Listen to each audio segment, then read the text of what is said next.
Assalamualaikum warahmatullahi wabarakatuh. Kembali lagi bertemu bersama saya Kang Arifin ya, di channel Kepoin Buku Faida. Jangan kemana-mana, subscribe, like, dan komen. Assalamualaikum warahmatullahi wabarakatuh. Kembali lagi bertemu dengan saya Kang Arifin di channel Kepoin Buku Faida ya. Kita akan lanjutkan lagi bacaan kita, yaitu masih di buku yang sama, Dahsyatnya 7 Sunnah. Yang kemarin belum menyimak bisa cek deskripsi ya.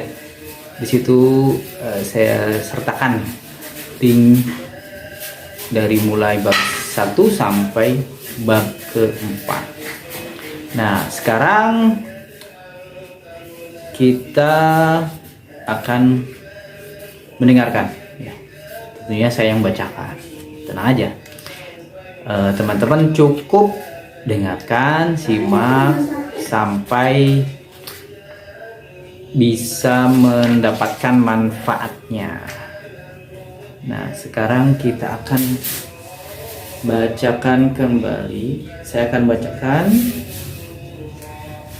Oh ya, yang belum subscribe, jangan lupa subscribe agar channel ini bisa berfaedah, bisa bermanfaat, dan dapat notifikasi terus update-update bacaan buku yang saya baca. Karena masih banyak, terus terang aja koleksi bacaan saya alhamdulillah banyak. Oke, kita akan bacakan salah satu babnya, yaitu sunnah kelima. Apa itu? Sunnah kelima, tadabbur Al-Quran. Bila engkau ingin mengambil manfaat dari Al-Quran, maka hadirkanlah hatimu saat tilawah, membaca dan mendengarnya. Ibnu Qayyim dalam Al-Fawaid. Tadabbur Al-Quran merupakan poin yang pertama, yaitu bukan bacaan biasa. Al-Quran bukanlah bacaan biasa. Ia merupakan bahan bacaan yang luar biasa, baik dari segi keindahan bahasa dan sastra maupun isinya. Surat terpendek dalam Al-Quran adalah surat Al-Kautsar. Allah Subhanahu wa Ta'ala pernah memberikan tantangan kepada para musyrikin Quraisy yang jago sastra untuk menandinginya. Satu surat saja yang diminta oleh Allah Ta'ala untuk membuat semisal Al-Quran. Allah Subhanahu wa Ta'ala berfirman dalam Al-Quran yang artinya, dan jika kamu tetap dalam keraguan tentang Al-Quran yang kami wahyukan kepada hamba kami Muhammad SAW, buatlah satu surat saja yang semisal Al-Quran itu, dan ajaklah penolong-penolongmu selain Allah, jika kamu orang-orang yang benar. Al-Baqarah ayat 23. Padahal bisa saja mereka memilih surat terpendek itu, yakni Al-Kautsar, tapi toh tetap tidak mampu. Al-Quran adalah bacaan yang luar biasa dan penuh pesona. Dr. Quraisy Shihab pernah menggambarkan, Anda bisa membayangkan bagaimana jadinya kalau rambu-rambu lalu lintas sedemikian indah, mempesonakan, sehingga yang seharusnya menjadi tanda yang menunjuk ke arah yang dituju tidak lagi menjadi tanda dan petunjuk jalan, tetapi membuat si pejalan malah terpaku dan terpukau di tempatnya. Maka sebuah kerugian besar bila seorang muslim sampai jauh dari Al-Quran, apalagi bila di rumah tidak memiliki Al-Quran. Sungguh kebangetan. Minimal kita bisa membacanya, selanjutnya mentadaburi maknanya, mengamalkan isinya, dan mengajarkannya. Rasulullah SAW bersabda yang artinya, sebaik-baik kalian adalah orang yang mempelajari Al-Quran dan mengajarkannya. Hadis riwayat Bukhari. Al-Quran banyak dikaji di mana-mana, baik oleh orang muslim maupun orang non-muslim. Bedanya, ada yang dengan jujur dan objektif mengkajinya, sehingga Allah Subhanahu wa taala pun memberinya hidayah. Sebagaimana halnya Ustazah Irena Handono yang mantan biarawati. Keinginannya yang besar untuk menggali Islam dan menemukan kelemahan Islam justru menjadikannya menemukan jalan hidayah. Demikian pula dengan Ibu Dewi Purnamasari, mantan biarawati dari Solo, yang sekarang menjadi daiyah spesialis kristologi bersama sang suami. Para orientalis banyak yang mengkaji Al-Quran untuk mencari titik lemahnya. Alhasil, walaupun kebenaran Al-Quran tampak di depan matanya, mereka seperti buta, masa bodoh dan tidak mau tahu. Penggambaran mereka boleh jadi senada dengan saat Al-Quran menggambarkan kondisi orang kafir, yang artinya sesungguhnya orang-orang kafir sama saja bagi mereka kamu beri peringatan atau tidak kamu beri peringatan. Mereka tidak juga akan beriman. Al-Baqarah ayat 6. Namun ada pula yang tergerak, kemudian bersimpuh sujud dan memasuki agama Islam. Profesor Rev. David Benjamin Keldani, BD, Uskup Katolik Roma wilayah Kaldea masuk Islam setelah mengetahui bahwa Al-Quran memiliki gaya bahasa yang indah. Selain itu juga penuh dengan jawaban atas misteri serta berbagai kesalahan yang ditulis Alkitab. Setelah masuk Islam, ia berganti nama Abdul Ahad Daud. Dalam sejarah Islam, Al-Quran juga mampu membungkam orang-orang yang hendak menandinginya. Dan tantangan dari Allah Subhanahu wa taala dalam Al-Quran tetap berlaku hingga sekarang, bahkan hingga nanti tiba hari kiamat. Maka sekali lagi, sangat merugi bila kita jauh dari Al-Quran, baik jauh dari membacanya, mentadaburi isinya, mengamalkannya, ataupun mengajarkannya. Nah, sudahkah Anda membaca Al-Quran hari ini? Bila belum, mari membacanya, atau luangkan waktu untuk membacanya. Jangan sampai kita kehilangan kesempatan untuk membacanya, karena nafas sudah sampai di kerongkongan sakaratul maut.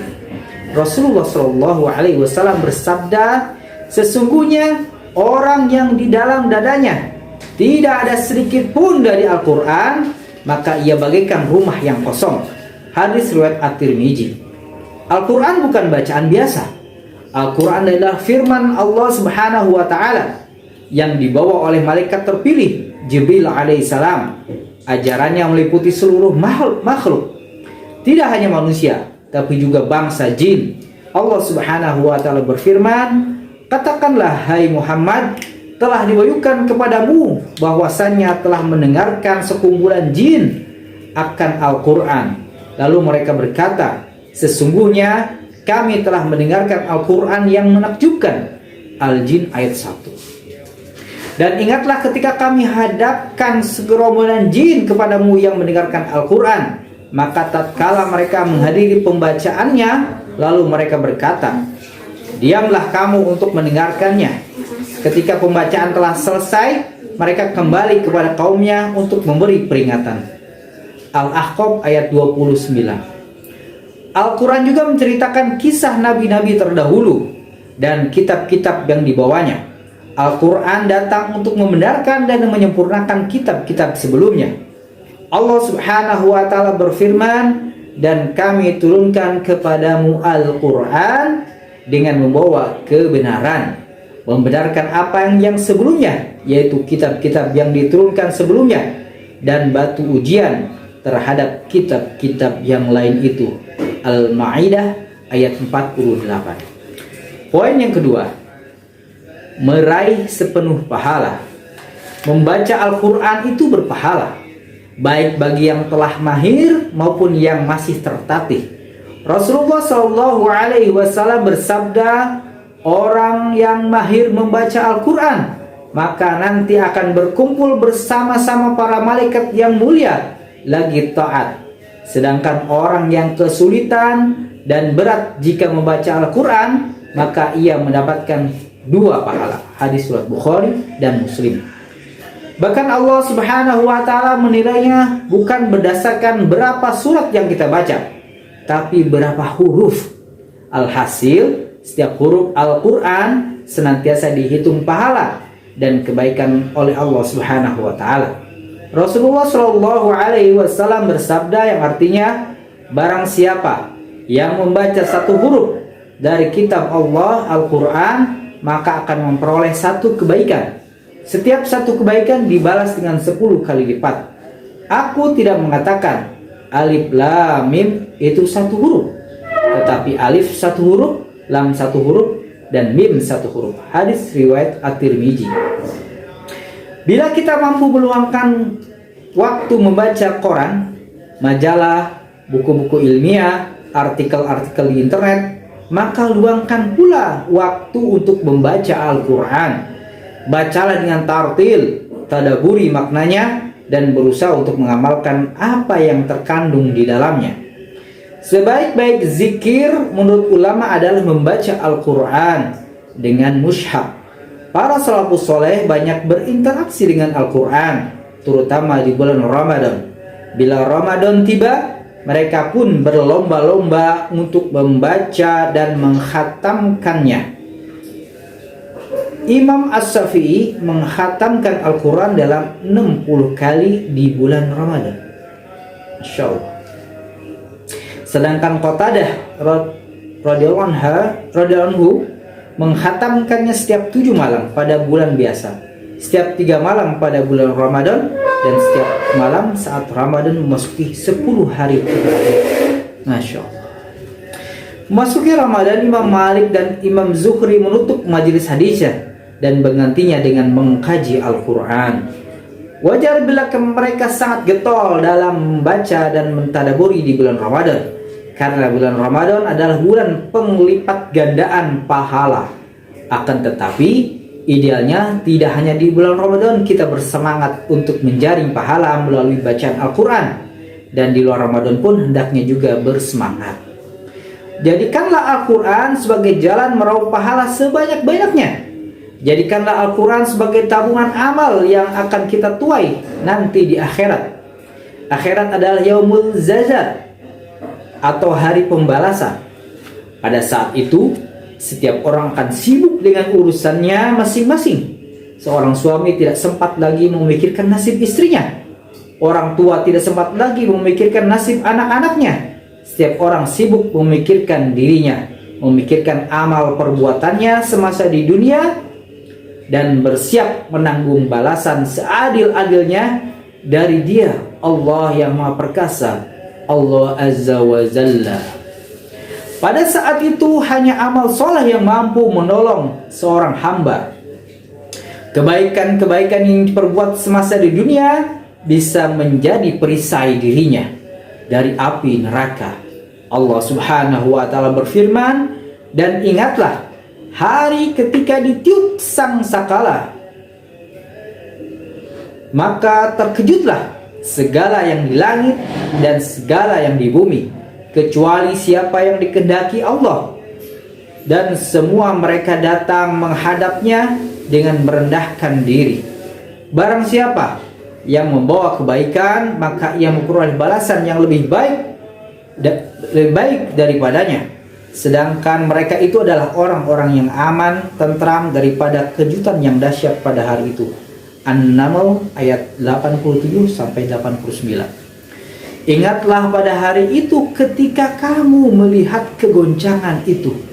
Lalailah semua wanita yang menyusui anaknya dari anak yang disusuinya, dan gugurlah kandungan segala wanita yang hamil, dan kamu lihat manusia dalam keadaan mabuk, padahal sebenarnya mereka tidak mabuk. Akan tetapi azab Allah itu sangat kerasnya. Al-Hajj ayat 2. Ingatlah suatu hari ketika tiap-tiap diri datang untuk membela dirinya sendiri, dan bagi tiap-tiap diri disempurnakan balasan apa yang telah dikerjakannya, sedangkan mereka tidak dianiaya atau dirugikan. Surat An-Nahl ayat 111. Allahu Akbar, Allahu Akbar. Nah, Al-Quran yang kita baca, kita tadaburi maknanya, dan kita amalkan isinya, Selain menjadi tabungan amal, juga menjadi pembela kita di hadapan Allah Subhanahu wa taala. Rasulullah Shallallahu alaihi wasallam bersabda, "Bacalah Al-Qur'an, karena sesungguhnya Al-Qur'an itu akan datang pada hari kiamat sebagai pemberi syafaat bagi pembacanya dan yang berpegang pada petunjuk-petunjuknya." Hadis riwayat Muslim.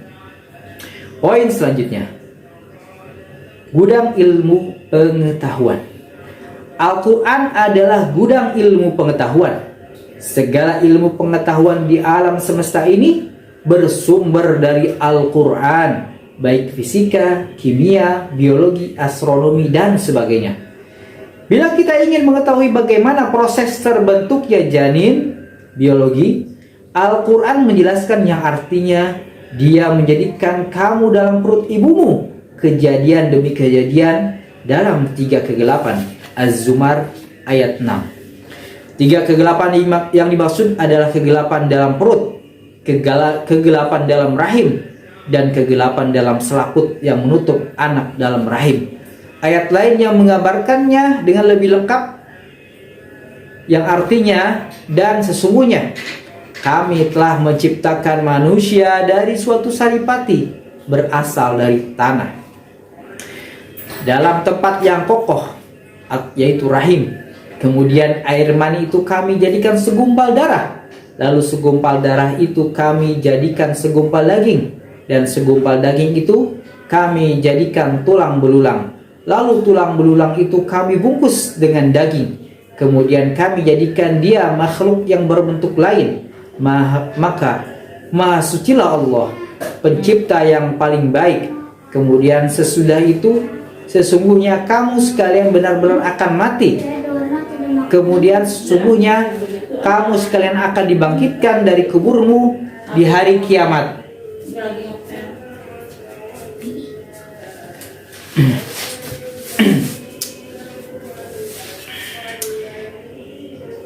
Al-Mu'min ayat 12 sampai 16. Hai manusia, jika kamu di dalam keraguan tentang kebangkitan hari dari kubur, maka ketahuilah sesungguhnya kami telah menjadikan kamu dari tanah, kemudian dari setetes mani, kemudian dari segumpal darah, kemudian dari segumpal daging yang sempurna kejadiannya dan yang tidak sempurna, agar kami jelaskan kepada kamu dan kami tetapkan dalam rahim apa yang kami kehendaki sampai waktu yang sudah ditentukan. Kemudian kami keluarkan kamu sebagai bayi, kemudian dengan berangsur-angsur kamu sampailah kepada kedewasaan, dan di antara kamu ada yang diwafatkan, dan ada pula di antara kamu yang dipanjangkan umurnya sampai pikun, supaya dia tidak mengetahui lagi sesuatu pun yang dahulunya telah diketahuinya.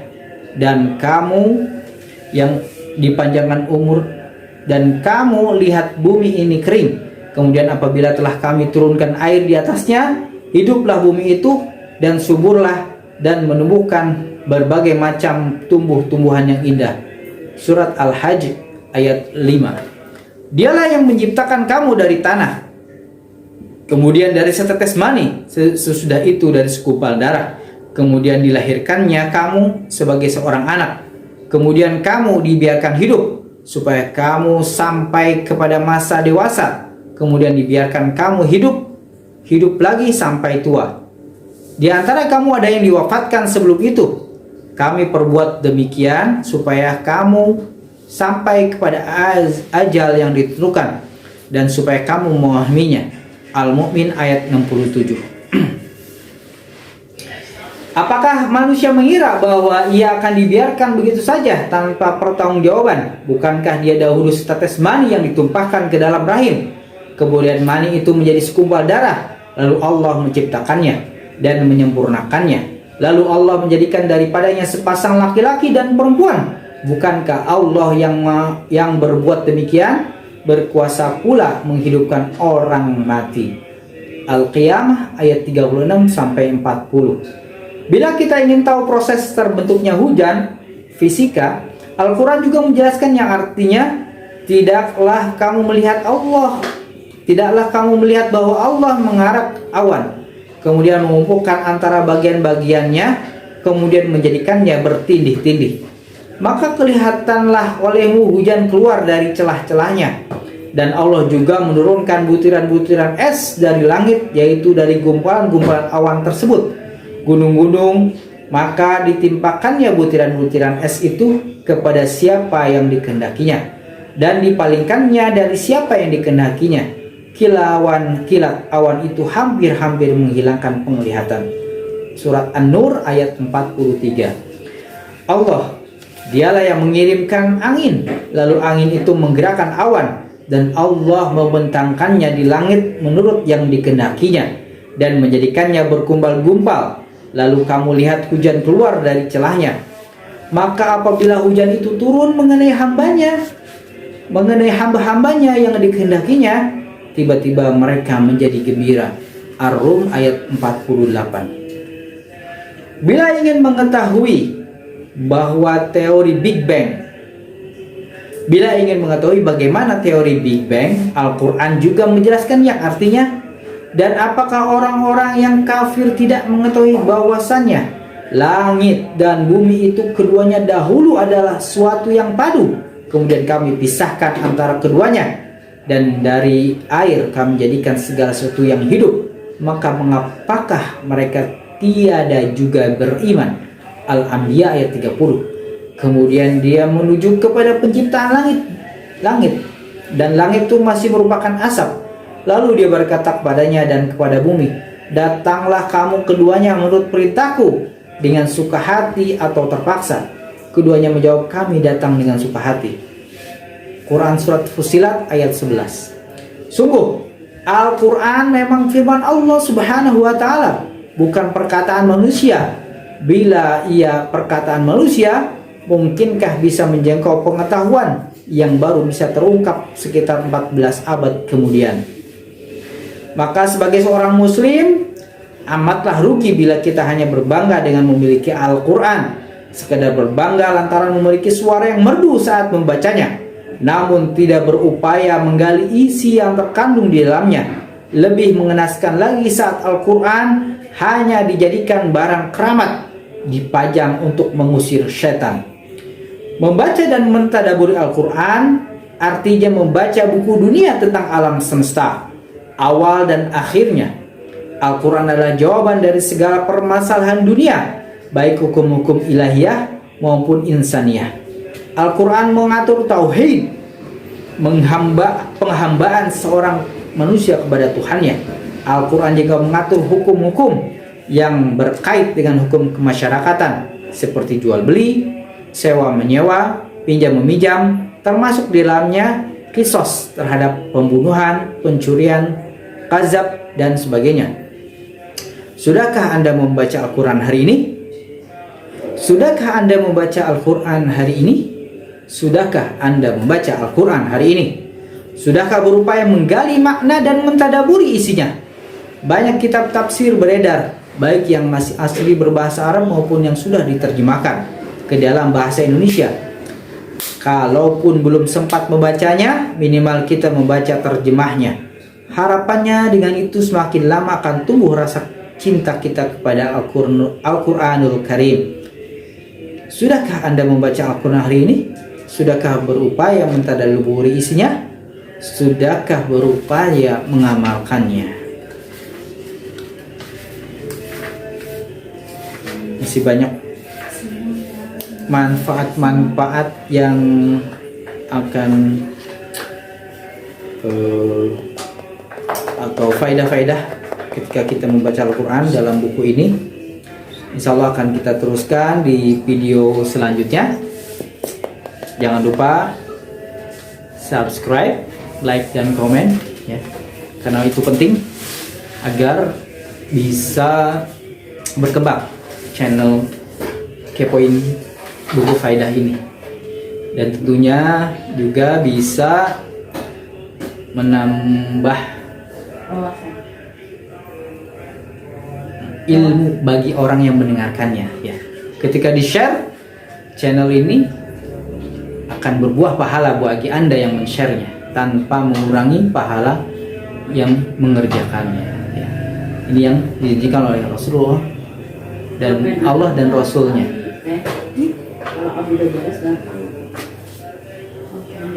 Demikian pembacaan buku kali ini.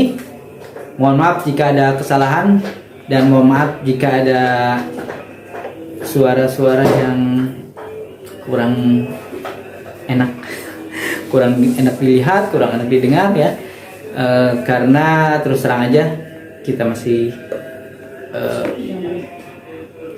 sederhana ya. Jadi mudah-mudahan dengan kesederhanaan ini justru pahala yang akan kita dapatkan banyak ya, bukan hanya sedikit tapi banyak akan kita terima di sisi Allah Subhanahu wa taala. Semoga bermanfaat. Jangan lupa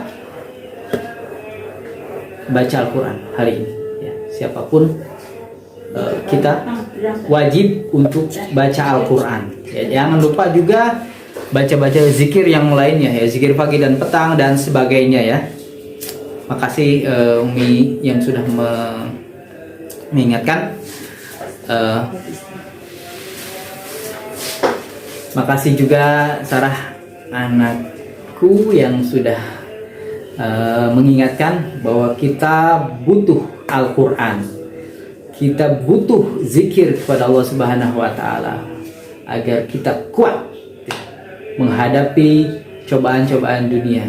Dan nanti mudah-mudahan ketika kita mengamalkan Al-Quran, kita mentadaburinya dan kita berbagi ilmu tentang Al-Quran, mudah-mudahan Allah wafatkan kita dalam keadaan membaca Al-Quran, dan itu artinya kita wafat dalam keadaan husnul khatimah. Demikian, semoga bermanfaat channel ini.